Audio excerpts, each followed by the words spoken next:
Ma santé d'abord. Ma santé. Ma santé d'abord. Ma santé d'abord. Ma santé d'abord. Ma santé. Bonjour à tous et bienvenue dans notre émission Ma santé d'abord. Aujourd'hui, nous allons nous intéresser à l'hépatite B avec mes invités que j'accueille sur le plateau. Bonjour, docteur Koudjaou Cyril Yao. Merci d'avoir répondu à notre invitation. Vous êtes médecin épidémiologiste auprès de SIDA Info Service. Et à vos côtés, Sie Dienou, vous êtes ingénieur d'études cliniques hospitalières et médiateur de santé publique. Merci d'avoir répondu à notre invitation. Alors, environ 500 millions de personnes, c'est-à-dire une personne sur 12 dans le monde, est infectée par l'hépatite virale B ou C. En France, on estime qu'il y a 500 000 personnes qui sont atteintes d'une hépatite B ou C. Le problème, c'est qu'un bon nombre d'entre elles ne savent pas qu'elles sont infectées. Nous allons particulièrement parler aujourd'hui principalement de l'hépatite B. Le problème, c'est que la plupart des personnes ne manifestent aucun symptôme de l'infection et restent invisibles, souvent pendant de nombreuses années avant que n'apparaisse une maladie chronique du foie. Ces facteurs ont entraîné une maladie silencieuse que nous connaissons donc aujourd'hui donc sous l'appellation d'hépatite B. Alors la première question que j'ai envie de vous poser, alors déjà pour faire la distinction pour les téléspectateurs qui nous regardent, l'hépatite B, l'hépatite C, l'hépatite A, alors pourquoi cette lettre, pourquoi cette distinction et quelle est la différence entre ces différentes hépatites, messieurs?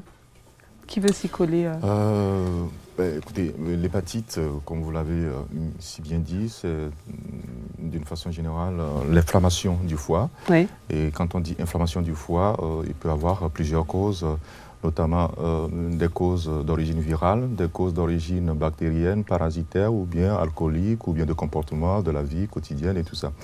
Donc, quand on s'intéresse à la cause virale, il y a différents types de virus, bien évidemment, qui sont nommés virus de l'hépatite A, virus de l'hépatite B, virus de l'hépatite C, virus de l'hépatite D, virus de l'hépatite E. Oui. Et en fonction de ces virus, les modes de transmission ne sont pas les mêmes. Quand vous prenez l'hépatite A, par exemple, le mode de transmission, c'est plutôt digestif. C'est une maladie des mains sales, comme on le dit. Et quand vous prenez l'hépatite B, c'est une transmission par voie sexuelle, une transmission par voie sanguine de la mère à l'enfant, ou bien quand vous prenez l'hépatite C, c'est par le sang, etc.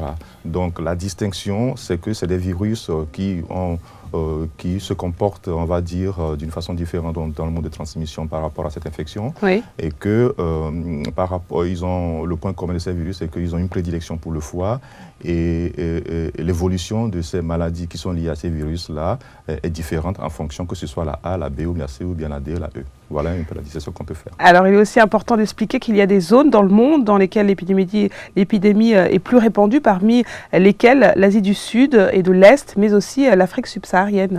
Alors, il faut distinguer trois grandes zones. Dans le monde, il faut distinguer trois grandes zones endémiques. Vous avez des zones de forte endémicité, de l'ordre de 8 à 20% de la population qui est porteuse d'une façon chronique de l'hépatite B. Oui. On parle de l'hépatite B. Et là, vous les situez dans les pays d'Afrique subsaharienne. Vous les situez également dans l'Asie du Sud-Est, également dans le bassin amazonien. Oui. Et vous allez le voir également en Chine. Vous avez une deuxième zone qui est de moyenne endémicité. Et, bon, le taux de prévalence, en fait, se situe entre 7 et 2% et 7%.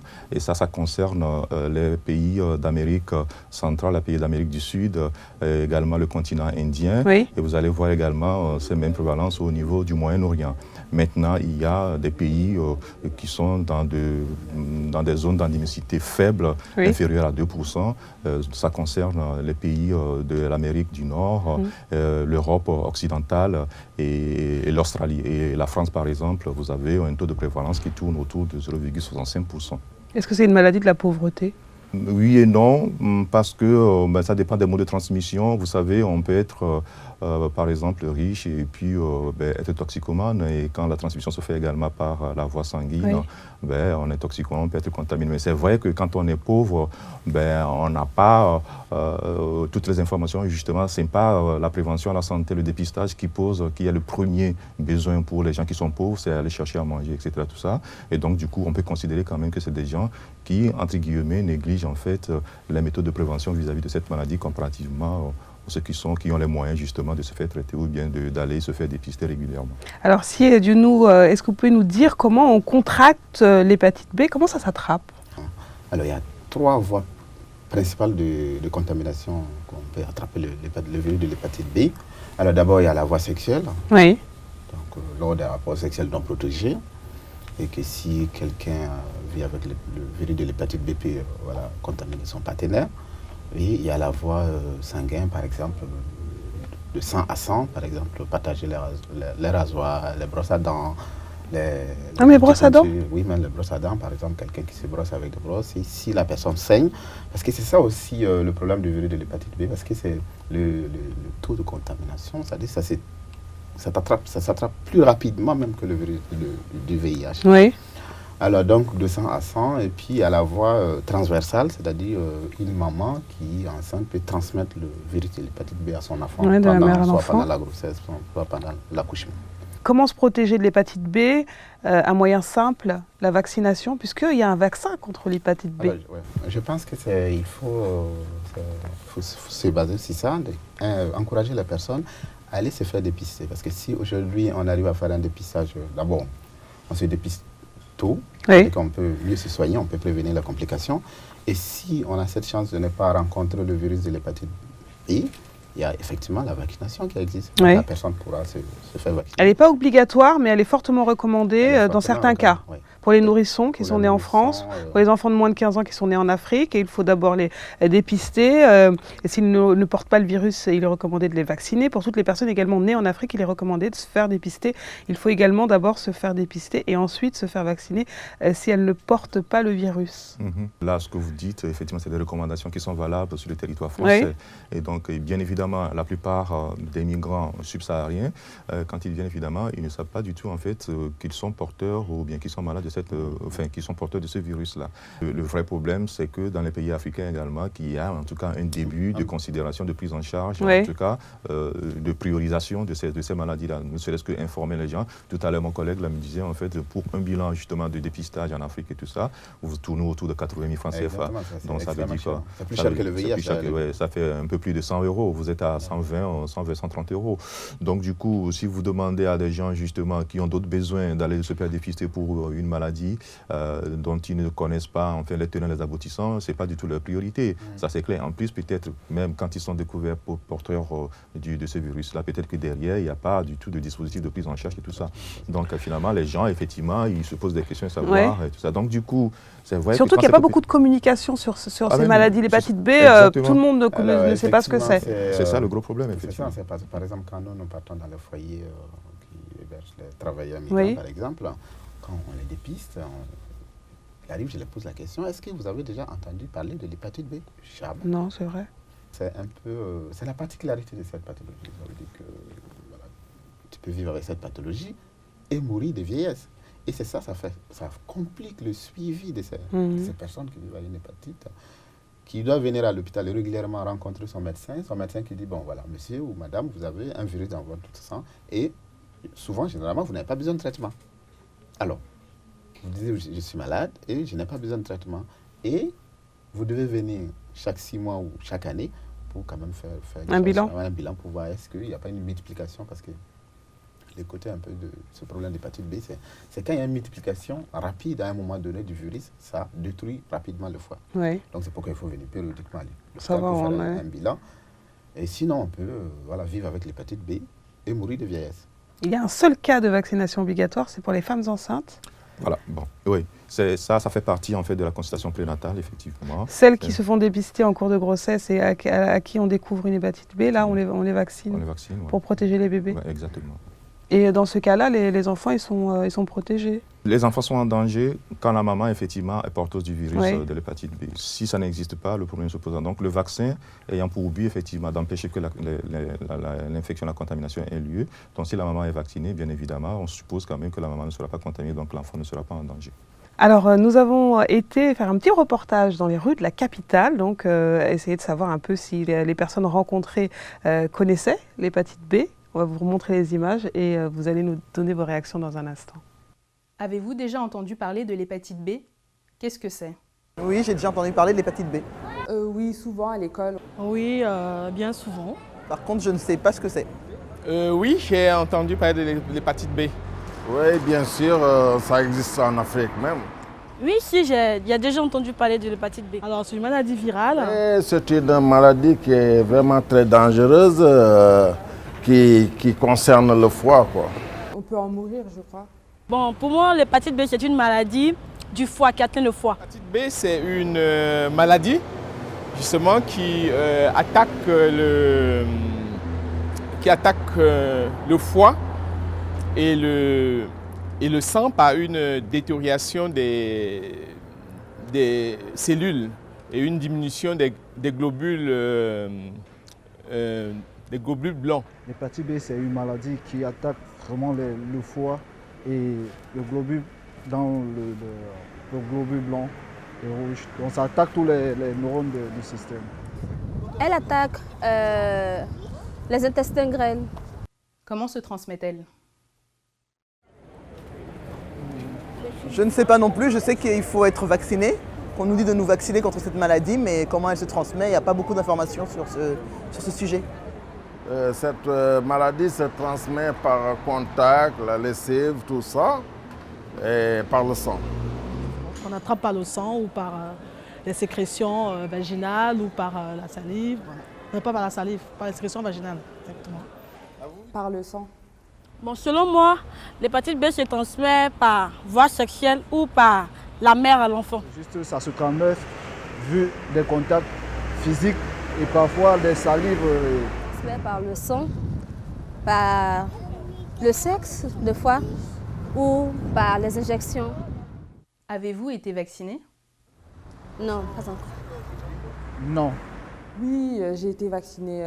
Quand j'étais petite, j'ai eu des rappels souvent quand j'allais chez le médecin et regardait mon carnet de santé. Ça fait très longtemps. C'est vrai qu'on n'y pense pas souvent, mais ça fait très très longtemps. Mais à force d'y parler, là, je crois que je vais m'y mettre là. Des questions? Oui. Quand on a l'hépatite B, est-ce que ça peut devenir après un cancer? Est-ce que c'est une maladie qui peut se guérir? Alors, comment est-ce qu'on détecte l'hépatite B? B, si elle est contagieuse. Comment savoir quand on a attrapé la maladie? Quand on a cette maladie, comment savoir quels sont les symptômes? Et comment on peut faire pour ne pas l'attraper? Ou est-ce que le vaccin est vraiment nécessaire ou pas? Alors, quelles sont vos réactions, messieurs? D'abord, Siedier-nous. Je trouve que la population a posé la question, ils sont bien informés. Ils sont top. Ils ont déjà entendu parler de l'hépatite B, ils connaissent déjà les moyens de contamination. Ouais. Alors, par rapport à la population auprès desquelles nous intervenons, alors c'est 100%, ils n'ont jamais entendu parler de ceux qui sont dépistés positifs. 100%, ils n'ont jamais entendu parler de l'hépatite B. Alors là, ça vous surprend de voir ça? Oui, c'est bien, la population est bien sensibilisée. Et je pense que c'est pourquoi même nos autorités en Afrique doivent quand même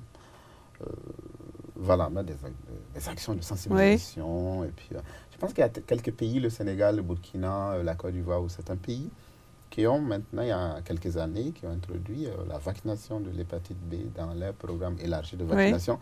Donc, c'est d'encourager les mamans maintenant à amener les enfants dans les structures de soins, dans les dispensaires, pour faire vacciner les enfants. Docteur Koudjaou, comment vous réagissez à ces images? Je pense que, bien évidemment, à part quelques... il y a des contre-vérités qui ont été dites. Des informations, bon, je ne sais pas, on vient de parler, quelqu'un qui parlait de la lessive, j'espère que ce n'est pas la lessive dont il veut parler, que peut-être c'est quelque chose qui est en lien avec autre chose et tout ça. Sinon, la lessive, pas du tout. Donc, sinon, je pense que, bien évidemment, le niveau, évidemment, de connaissance est acceptable. C'est rassurant. Intéressant. Le seul bémol que j'apporterais, c'est par rapport, en fait, à la vaccination. Et sur les 4 personnes qui ont répondu quand on leur a posé la question de savoir mais est-ce que vous êtes vacciné, il n'y a qu'une seule personne qui se souvient effectivement qu'il s'est fait, elle est vaccinée. Donc je pense que sur ce coup-là, c'est encore une fois insister sur le fait qu'il y a un vaccin qui est très efficace et qu'on n'a même pas besoin de faire systématiquement le vaccin. Avant de faire le vaccin, il y a un examen qui est simple, d'aller faire une prise de sang. On va juste essayer de regarder dans votre sang si vous avez déjà été vacciné naturellement. Oui. Autrement dit, si vous avez été déjà en contact avec ce virus, si vous-même, votre organisme a déjà fabriqué en fait les anticorps qui vous protègent naturellement, dans ce cas, ce ne serait pas nécessaire de vous faire vacciner. Autrement dit, il faut avoir un taux d'anticorps supérieur à 10. À ce moment-là, vous êtes protégé et tout ça. Et si ce n'est pas le cas, et que vous n'avez pas non plus l'antigène, c'est plutôt intéressant, mieux de se faire vacciner. Et donc sur ce point-là, je pense que c'est très important. Et il y avait quelqu'un dans le reportage, il disait qu'il ne se souvient même pas et qu'il va le vérifier. Je l'encourage vivement à aller vérifier en fait dans son carnet de santé. Est-ce qu'il y a un examen qui permet de savoir de quoi on est vacciné Pas pour tous les vaccins. Oui. Bon, on a la chance justement d'avoir des anticorps qu'on peut doser pour l'hépatite B.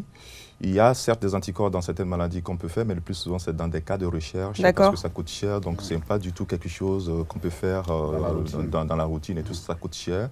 Dans le doute, il faut se faire vacciner. Voilà, ça ne nuit pas, ça ne va pas vous nuire. Dans le doute, il faut refaire la vaccination et comme ça vous saurez quand même que vous avez eu une date T à laquelle vous êtes effectivement vacciné et comme ça vous donne psychologiquement en fait quelque chose qui vous permet d'être tranquille vis-à-vis de la maladie.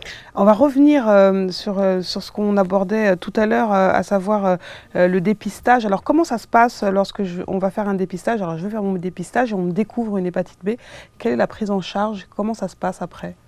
Alors, l'organisation de la prise en charge, donc vous arrivez, vous faites un dépistage dans un CDAG, dans un centre de dépistage gratuit et anonyme, où votre médecin traitant peut vous prescrire ça, il va te faire le dépistage.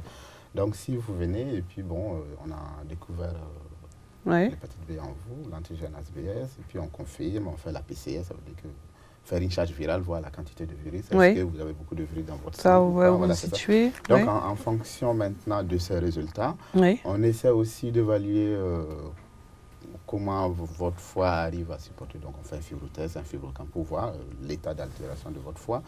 Alors, donc, ils sont classés F1, F2, F3, F4. Donc, en fonction de tous ces résultats maintenant, votre médecin, alors, soit il est spécialiste, il est hépatologue ou il est spécialiste, il maîtrise un peu cette infection, ou il vous réfère à un infectiologue. Oui. Voir est-ce que vous avez besoin de traitement ou vous n'avez pas besoin de traitement. Alors, si vous avez besoin de traitement, rapidement, on approfondit les examens pour vous mettre sous traitement. Et si vous n'avez pas besoin de traitement, on vous explique. C'est ça qui est un peu plus compliqué. Lorsqu'on est porteur inactif, en fait, c'est là... Il n'y a pas de réplication. Le virus ne se multiplie pas rapidement dans le sang. Donc voilà, littéralement, quand on rencontre nos confrères, là, on a dit, bon, le virus est endormi dans votre sang, mais ça ne veut pas dire qu'un jour, ça ne peut pas se réveiller. Donc, c'est ça qui est un peu difficile pour les soignants à l'hôpital quand même, de faire venir la personne 2 fois par an, faire chaque fois des examens, prise de sang. Je dis, bon, voilà, ça va, mais vous avez le virus, mais on ne va pas vous traiter. Mais s'ils sont traités maintenant, donc il faut mettre tout autour de la personne, c'est-à-dire l'accompagnement thérapeutique, ce n'est pas les médicaments seulement. Donc là, on parle un peu du traitement. Aujourd'hui, c'est des antirétroviraux, des antiviraux qu'on prescrit à la personne. Oui. Alors, ce qui est un peu... C'est le même traitement que pour le VIH? Alors, il y a des molécules qui marchent sur le VIH, qui marchent aussi sur le virus de l'hépatite B. D'accord. C'est ça. C'est surtout ça. C'est un peu compliqué quand on travaille avec certaines populations qui ont des représentations. Alors, bien les expliquer que ce n'est pas le VIH, parce que ça peut réveiller, c'est comme moi j'aime dire à l'hôpital, réveiller les lièvres dans le buisson. Alors, on commence à les expliquer. Ça s'attrape par le sexe, de la maman à l'enfant, le sang. Pourtant, ils savent que le VIH aussi se transmet comme ça. Et après, on les prescrit des médicaments. Alors, s'ils comprennent, ils commencent à faire la recherche, on dit, ah oui, ça c'est un traitement antirétroviral pour le VIH. Donc, tout ça là, il faut travailler avec la personne. Oui. C'est ça qui est un peu lourd dans la prise en charge quand même de cette pathologie. Donc, l'accompagnement pour que la personne puisse comprendre sa maladie. Comprendre, avoir des compétences pour gérer son traitement, sa maladie, et puis avoir la particularité aussi de l'hépatite B, bon, on n'en guérit pas. On n'en guérit jamais? Non, c'est un traitement à long cours. Si vous commencez le traitement, à vie? Voilà, c'est ça. Pour le moment, oui. Pour le moment, c'est très rare qu'on arrive à éliminer l'hépatite B de son corps. C'est ça. Donc, on commence les traitements. C'est un traitement pour le moment à vie. Et c'est des antiviraux, des antirétroviraux. Alors, est-ce que ça avance la recherche, docteur Koudjaou? Est-ce qu'on va avoir des traitements moins lourds ou des traitements qu'on ne sera pas obligé de prendre tout au long de sa vie bientôt? Je dis que, bon, vous savez, quand on parle de recherche, il y a ce qu'on appelle la maladie orpheline, qui n'intéresse pas les laboratoires de recherche, qui n'investissent pas, tellement des sous dans ces recherches-là. Peut-être que l'hépatite B n'est pas dans cette situation-là, mais quand on regarde également le nombre de personnes contaminées et que c'est surtout une maladie qui n'est pas forcément handicapante et qu'on peut vivre avec le virus, surtout si on a un virus qui est inactif et tout ça, ça n'intéresse pas tellement les laboratoires, si vous voulez. Mais ce n'est pas une raison, je dis quand même qu'il n'y a pas de recherche qui se poursuivent. Certainement que c'est des recherches qui se poursuivent, mais si vous prenez par exemple l'hépatite C, ce n'est pas le sujet du jour, mais vous allez voir quand même qu'il y a des investissements énormes dans la recherche parce qu'évidemment, ils savent quand même qu'il peut y avoir un retour sur investissement dans ce genre de choses-là. Ce qui n'est pas forcément le cas pour l'hépatite B. Donc, on est plutôt sur les traitements classiques que mon collègue là vient d'évoquer. Oui. Mais je pense quand même qu'il y a certainement des gens des laboratoires qui sont investis peut-être dans les recherches. Il faut dire aussi qu'en France, par exemple, grosso modo, il y a une étude qui a été réalisée par l'INVS. Grosso modo, les porteurs chroniques de cette maladie en France se chiffrent à peu près à 280 000, voire 300 000 personnes. Donc ça représente quoi? Quand on le rapporte à la population française de 65 millions, vous voulez, ce n'est pas ça, en fait, la priorité pour les laboratoires de recherche. Donc j'ai envie plutôt de dire quand même que ça avance, mais d'une façon timide par rapport, en fait, à l'hépatite C ou bien au VIH. Alors en fait, je pense que c'est important de bien rappeler aux téléspectateurs qui nous regardent, si vous avez un doute, allez vous faire dépister. Le dépistage, c'est anonyme, c'est gratuit. Il y a tout plein de centres à Paris, les centres de dépistage anonyme et gratuit. Il y a plein d'associations également. Et puis on peut peut-être se rapprocher de la vôtre. Exactement. À la Pitié-Salpêtrière, surtout que les choses sont un peu plus simples maintenant. Alors même si vous ne pouvez pas venir à l'hôpital, vous avez parlé d'associations qui vont à la rencontre des populations, faire des tests rapides déjà, rapidement. Et, il faut savoir aussi que les choses ont un peu évolué quand même. Oui. Parce qu'avant, le traitement était un peu lourd, interférent. Bon, on l'utilise dans des cas très très rares maintenant. Alors, les antirétroviraux, les médicaments viraux qu'on prend maintenant, c'est un comprimé par jour, voilà, c'est ça. Avec moins d'effets secondaires, ce n'est plus lourd comme avant. Oui. Et puis, voilà, c'est ça. Je pense que réellement, ce qu'il faut faire passer comme information, que toute personne doit se faire dépister, si on prend une fois par an ou si on prend des risques, aller se faire dépister. Et surtout l'hépatite B, quand on se fait dépister et on n'a pas l'hépatite B, on a la possibilité de se faire vacciner. Ça, c'est vraiment génial. Une fois par an, même si on a le même partenaire sexuel et qu'on ne va pas voir ailleurs et qu'on a une vie saine. C'est ce que je dis précis, vous avez pris des risques. Si vous n'avez pas pris de risques, par exemple, c'est que moi je conseille à la population migrante ici. Oui. Alors, ça dit que dans le programme de vaccination, ici en France, toute personne qui va en vacances dans le pays en zone endémique où le taux de prévalence est élevé, doit toujours se faire dépister et se faire vacciner. D'accord. Voilà. C'est-à-dire que si on se fait dépister, on a un VHP négatif, donc c'est mieux d'aller faire tous les anticorps, les antigènes, pour voir est-ce qu'on n'a pas encore rencontré ce virus. Si on n'a pas encore rencontré ce virus, se faire vacciner. Alors, en quelques mots, quelle serait votre conclusion pour terminer? Moi, ma conclusion, pour terminer, je trouve que l'hépatite B, c'est une maladie qui, on va dire, aussi grave que d'autres maladies. C'est vrai qu'on n'en parle pas aussi souvent comme on aurait dû. Oui. Et cette émission, bien évidemment, donne l'occasion justement de revenir un peu, d'insister sur certaines choses. Et je souhaiterais, j'encouragerais surtout la population migrante, une fois installée ou une fois arrivée en France, de pouvoir envisager justement de se faire dépister parce qu'on n'a pas cette chance-là, surtout dans les pays à forte endémie, de pouvoir faire cet exercice-là, de savoir quel est son statut sérologique vis-à-vis de l'hépatite B. En France, quand on a cette possibilité-là, et une fois qu'on arrive, il ne faut pas hésiter, il faut aller franchement se faire dépister et justement de connaître son statut sérologique. Surtout que si éventuellement il y a quelque chose qui se pointe à l'horizon comme quelque chose tout à fait négatif, autrement dit, si on est porteur de ce virus-là, il y a des dispositifs de prise en charge, de suivi qu'on peut vous offrir. Et donc je pense quand même que c'est plutôt tout bénéfique pour tout le monde, justement, de pouvoir effectivement envisager de se faire dépister une fois qu'on est sur le territoire français. C'est du nous. Alors, comme dernier mot, c'est comme il vient de le dire, c'est que tous ceux qui sont sur le territoire ici, c'est vrai, ça se fait dépister. Parce que, bon, voilà, on a les soins qui sont là, on a la vaccination qui est là. Et c'est que j'encourage aussi cette population qui devienne acteurs de la santé, de faire le dépistage pour sa prise en charge. Dépister, déjà, c'est se soigner, c'est prévenir. alors qu'ils soient acteurs de la santé ici, acteurs de prévention ici, et que s'ils vont au pays aussi, qu'ils soient acteurs de prévention là-bas. C'est-à-dire encourager les gens à aller se faire dépister pour l'hépatite B et passer l'information, parce qu'il faut savoir que l'hépatite B n'est pas connue dans nos contrées quand même. C'est vrai. Et on a même fait une étude ici avec l'ANRS, l'étude parcours, on a trouvé que la population originaire de l'Afrique subsaharienne quand même, il y a une méconnaissance totale de cette maladie, même ceux qui vivent ici en France. Merci. Donc, encourager et encourager aussi nos autorités à tous les pays à intégrer la vaccination de l'hépatite B dans leur programme élargi de vaccination et puis offrir la vaccination à toutes les femmes qui se présentent dans une structure après. Ce serait une bonne chose. Voilà, c'est ça. Je pense que c'est mieux ça. Ça coûte moins cher que de prendre en charge les complications. Merci beaucoup, messieurs.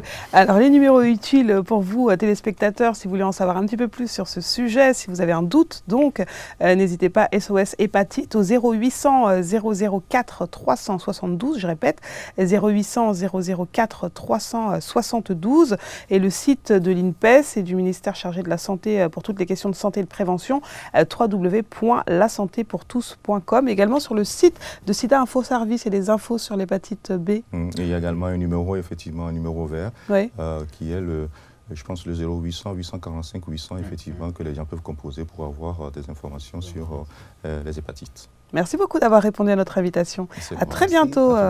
Au revoir. Au revoir. Merci. Ma santé d'abord.